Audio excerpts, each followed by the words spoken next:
Chapter 10, Sloka 15.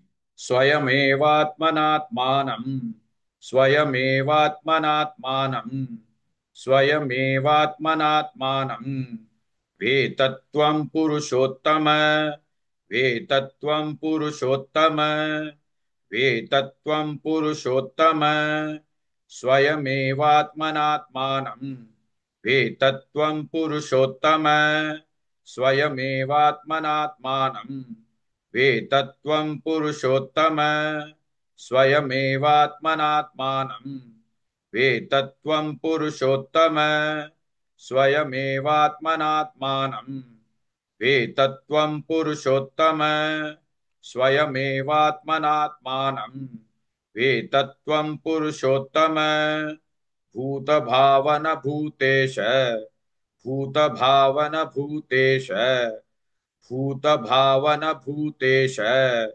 Deva Deva Jagatpate, Deva Deva Jagatpate, Deva Deva Jagatpate, Bhūtabhāvana Bhūtesha, Deva Deva Jagatpate, Bhūtabhāvana Bhūtesha, Deva Deva Jagatpate, Bhūtabhāvana Bhūtesha, Deva Deva Jagatpate, Bhūtabhāvana Bhūtesha, Deva Deva Jagatpate, Bhūtabhāvana Bhūtesha, Deva Deva Jagatpate, Swayamevātmanātmānam, Vetatvam Purushottama, Bhūtabhāvana Bhūtesha, Deva Deva Jagatpate.